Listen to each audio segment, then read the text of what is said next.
Hello everyone, welcome back to the channel of race IAS YouTube. कैसे हैं आप सब लोग? And race IAS wishes you all the best with whatever preparation you are doing. जिस भी exam की preparation आप कर रहे हैं, रेस आईएएस की शुभकामनाएं आपके साथ हैं।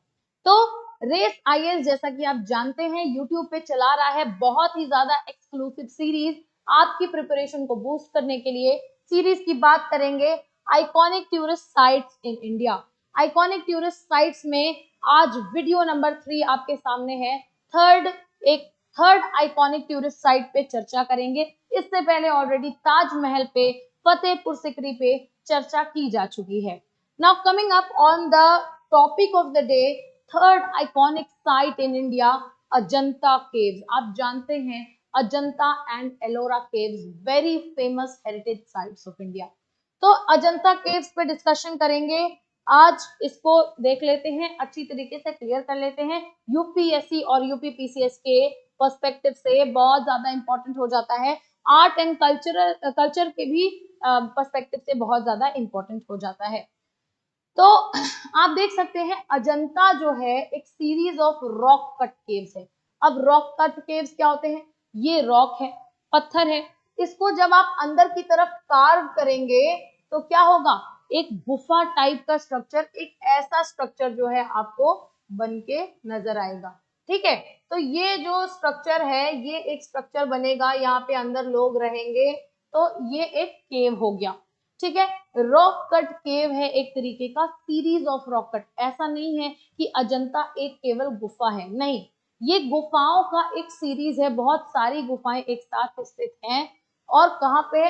सह्याद्री रेंज। तो वेस्टर्न घाट है ना, आप जानते हैं भारत का ये जो पेनिनसुलर रीजन है, ईस्टर्न घाट्स और वेस्टर्न घाट्स, वेस्टर्न घाट्स को ही हम सह्याद्री रेंजेस भी कहते हैं। तो सह्याद्री रेंजेस में स्थित है, वघोरा रिवर के पास, नियर औरंगाबाद इन महाराष्ट्र। महाराष्ट्र के औरंगाबाद के पास रिवर कौन सा है? वघोरा नदी के किनारे। सह्याद्री रेंजेस में अजंता जो है एक series of rock cut caves है। आप देख सकते हैं महाराष्ट्र के औरंगाबाद के पास वघोरा नदी पर सह्याद्री पर्वतमाला में चट्टानों को काटकर बनाई गई गुफा की एक श्रृंखला है। गुफाओं की संख्या कितनी है? टोटल 29 केव्स हैं और सारे के सारे बौद्ध धर्म के ऊपर आधारित हैं। बुद्धिस्ट केव्स हैं 29 हैं। इनमें से जो 25 हैं उनको विहार के रूप में यूज किया जाता था। तो मैं आपको बता दूं विहारा क्या होता है। विहार जो है वो रेजिडेंस फॉर बुद्धिस्ट मॉन्क्स। ठीक है, रेजिडेंट फॉर बुद्धिस्ट मॉन्क्स, यानी कि बुद्धिस्ट मॉन्क्स के रहने की जगह होती थी अलग अलग मौसम में। गर्मी, सर्दी, आंधी, तूफान, ऐसे मौसम में जब वो लोग एक जगह से दूसरे जगह पे अपने सेरेमोन को देने, अपने लेक्चर को देने, बुद्धिज्म को स्प्रेड करने के लिए जाया करते थे, तो कहाँ पे ठहरते थे? विहार पे। ये एक हॉस्टल टाइप की जगह है जहाँ पे कोई सुविधा नहीं होती है, बस हाँ इतना होता है कि आप वहां पे आराम कर सकते हैं लेट करके। तो अलग अलग राजा महाराजा जो है अलग अलग तरीके के विहार बनवाते भी हैं, जो ऐसे राजा महाराजा प्राचीन भारत में जिन्होंने बुद्धिज्म का प्रचार प्रसार किया। तो ऐसे जो रेसिडेंशियल गुफाएं हैं, इनमें 25 जो है वो विहार है और 4 जो है उनको चैत्य की तरह यूज किया जाता है। चैत्य यानी प्रेयर हॉल्स, यानी जहां पे जाकर के आप दुआ, आप प्रार्थना वहां पे कर सकते हैं। तो ये जो है अजंता केव्स का एक डिस्क्रिप्शन आ जाता है आपके सामने। ये जो केव्स हैं वो कब बन रहे हैं? 200 बीसी से लेकर के 650 एडी के बीच में। आपको पता है बीसी का फुल फॉर्म क्या होता है? Before Christ. ठीक है, और बीसी के बाद, क्योंकि बीसी कैसे चलती है? डिसेंडिंग ऑर्डर में चलती है।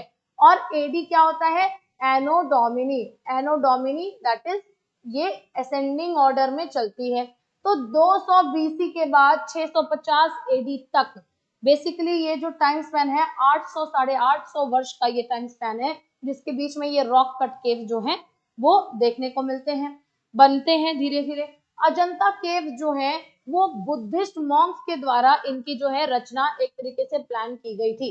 इसी के साथ अगर मैं आपको बताऊं तो under the patronage of Vakataka Kings, यानी कि आप देखते हैं बौद्ध भिक्षुओं द्वारा उत्कीर्ण किया गया था और वाकाटक बेसिकली एक तरीके का एक वंशज है वाकाटकास। तो वाकाटका के जो राजा थे वो उन्होंने बेसिकली इसकी संरक्षण, इसको बेसिकली एक तरीके का पैट्रोनेज दिया था, Harisena being the prominent one, और उन राजाओं में से एक राजा का नाम भी देते हैं हरिसेना। तो reference of Ajanta caves can be found in the travel accounts of Chinese Buddhist traveller फा हायन। फा हायन जो है चंद्रगुप्त सेकंड, आप जानते हैं प्राचीन भारत में गुप्त वंश बहुत ही ज्यादा एक प्रोमिनेंट वंश था।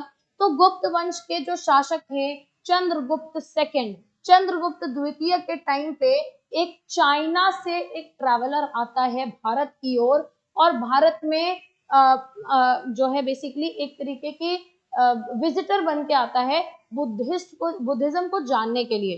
तो बौद्ध धर्म को फॉलो करता था और उसी धर्म को जानने के लिए, उसके बेसिकली उसके डीप में उसके टेक्स्ट को पढ़ने के लिए, महात्मा गौतम बुद्ध का जो जन्म स्थान है वो सब देखने के लिए चाइना से ट्रैवल करके इंडिया आता है। नाम है इनका फा हायन। ये भी कहा जाता है कि इन्होंने 6 साल तक नालंदा यूनिवर्सिटी में इन्होंने संस्कृत सीखा, और बेसिकली किस तरीके संस्कृत सीखते हैं ताकि बुद्धिस्ट टेक्स्ट जो है, नॉट नालंदा बट तक्षशिला, ठीक है, तो तक्षशिला यूनिवर्सिटी में इन्होंने संस्कृत सीखा और बुद्धिस्ट टेक्स्ट को ये क्या करते हैं, संस्कृत में जो लिखा हुआ है उसको समझते हैं। तो फा हायन जब आते हैं, ह्यून सैंग की भी बात कर रहे हैं, वर्धन वंशज के राजा हर्षवर्धन के टाइम पे ह्यून सैंग करके भी एक ट्रैवलर आते हैं। इन लोगों के लेख में, इनके किताबों में आपको अजंता केव्स का डिस्क्रिप्शन दिख जाता है। अब पेंटिंग्स की अगर बात करें तो ये जो गुफाएं हैं इनके अंदर अलग अलग तरीके की चित्रकला आपको देखने के लिए मिलती है। इन पेंटिंग्स की जो आउटलाइन है ना, ये ऐसे जो आउटलाइन है बॉर्डर्स, उनको रेड कलर से किया गया है। और एक सबसे ज्यादा स्ट्राइकिंग फीचर ये है कि ब्लू कलर जो है किसी भी पेंटिंग में, अजंता के किसी भी पेंटिंग में ब्लू कलर जो है यूज ही नहीं किया गया है। ये जो पेंटिंग्स हैं वो बुद्धिज्म यानी कि बुद्ध की लाइफ में और जटाका स्टोरीज, ठीक है, बुद्धिस्ट ये भी टेक्स्ट है, तो उनके ही अराउंड ये रिवॉल्व किया करता है। यूनेस्को साइट भी है, आप देख सकते हैं। इन गुफाओं को 1983 में यूनेस्को विश्व धरोहर स्थल यानी यूनेस्को वर्ल्ड हेरिटेज साइट्स में शामिल किया गया। साथ ही साथ देखते हैं एलोरा केव्स के बारे में। एलोरा केव्स की लोकेशन जो है अजंता केव से 100 किलोमीटर की दूरी पर सह्याद्री रेंजेस महाराष्ट्र में स्थित है। यहाँ पे पूरा का पूरा 34 गुफाओं का एक ग्रुप आपको देखने के लिए मिलता है, जिसमें 17 जो हैं वैदिक रिलीजन यानी ब्राह्मणिकल हैं और 12 बुद्धिस्ट हैं, बौद्ध रिलीजन से इंस्पायर्ड हैं, और 5 जो हैं वो जैन धर्म से इंस्पायर्ड हैं। आगे चलते हैं। ये जो सारी गुफाएं हैं इनको 5th से लेकर के 11th सेंचुरी के बीच में डेवलप किया जा रहा है, और साथ ही साथ अलग अलग तरीके का गिल्ड आता है, ग्रुप आता है, अलग अलग समूह में लोग आते हैं, विदर्भा, कर्नाटका, तमिलनाडु ऐसी जगहों से, जो ये सारे के सारे जो केव्स हैं इनका निर्माण करते हैं। 34 गुफाएं हैं, जिसमें से कि 17 जो है वैदिक रिलीजन ब्राह्मणिकल है, 12 जो है वो बुद्धिस्ट है, और 5 जो है वो जैन है, ठीक है। साथ ही साथ आप देख सकते हैं कि ये जो एलोरा केव्स है, इसमें इसका जो आर्किटेक्चरल स्टाइल है, जो रॉक की कटिंग है, काफी हद तक नेचुरल है, और यूनेस्को साइट में भी इसको शामिल किया गया, यूनेस्को विश्व धरोहर स्थल वर्ल्ड हेरिटेज साइट 1983 में। इसी के साथ मोस्ट रिमार्केबल केव टेम्पल। अब आप जानते हैं ये जो गुफाएं हैं इसमें अलग अलग टेम्पल्स भी हैं। एक सबसे ज्यादा सबसे उल्लेखनीय जो है इन सारे के सारे गुफा मंदिरों में वो है कैलाश। तो कैलाश नाथ गुफा जो बेसिकली केव नंबर 16 है, 16वें नंबर पे जो केव है वो है, इसका नाम रखा गया है, आप जानते हैं हिमालय में कैलाश पर्वत है उसके ऊपर डिपेंड करके नाम रखा गया है। और कैलाश मंदिर जो कि एलोरा केव में स्थित है, वहां पे शिव जी की पूजा की जाती है। So this is all about Ajanta and Ellora caves. मिलते हैं अगली वीडियो में एक बहुत ही ज्यादा exciting iconic tourist site in India के साथ। Till then thank you so much and जय हिंद।